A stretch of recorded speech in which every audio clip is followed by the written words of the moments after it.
Hello, good morning. Today is Monday. Ako ay papasok na sa trabaho. Luluwas na ako ng Maynila. Meron pa rin akong sipon. Pero kailangan natin magtrabaho. Ito na lang siguro. Kasi dadalahan ko ng pagkain yung ano ko.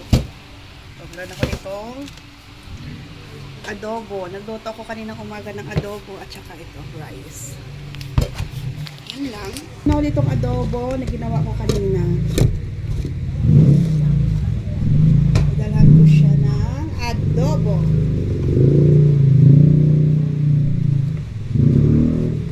Ito natin ilagay. Sana hindi siya matapon.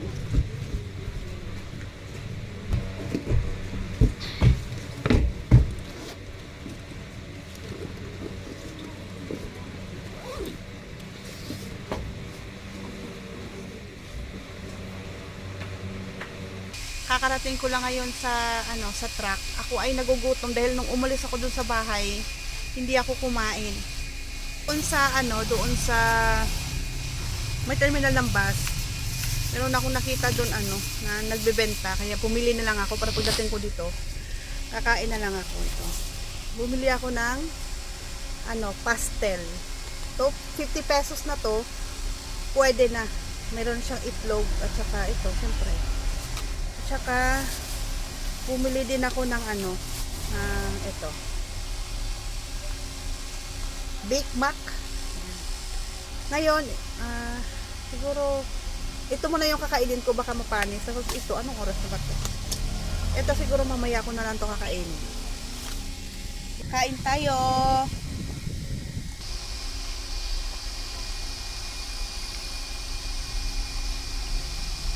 Isang linggo ako hindi pumasok. Dahil nga, meron akong ubo. At saka sipon. Grabe kasi yung ko, ubo ko. Kaya, masakit yung likod ko. Tapos pag dito kasi sa truck, sobrang init. Pero ngayon, wala na akong ubo. Pero meron pa rin akong sipon. Ang pasok kasi ngayon, itong linggo na lang to. Hanggang hanggang 22. Yung pasok namin siguro. Or 23.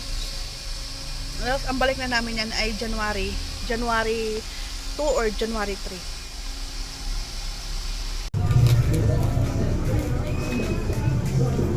So, ay kakain.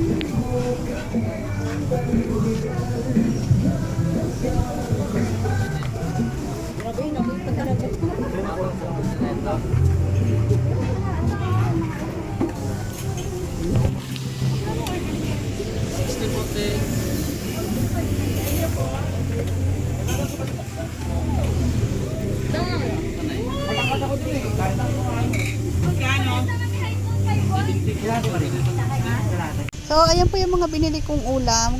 Umano ako ng kalahating munggo at saka isda na yellow pin. So, bago po tayo kumain, kailangan mo natin magpasalamat muna sa Panginoon sa latang biyayang pinagkaloob niya po to sa atin. At bago ako kumain, umiinom din muna ako ng tubig para mabilis tayo mabusog, para hindi tayo mapaparami sa kanin. So, kain na po tayo.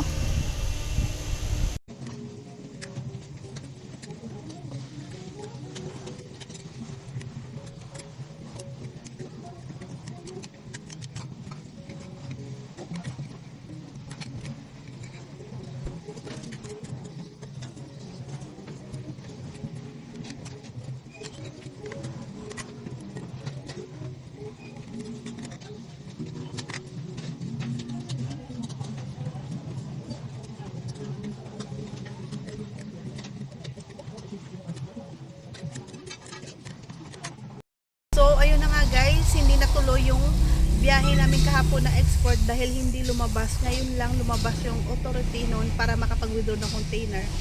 At meron ding lumabas na solar at yun yata yung ibibiyahe namin, yung solar, at saka na lang daw kami mag-export pagbalik namin pagkatapos namin ibiyahe yung solar na yun. So, yun na nga guys,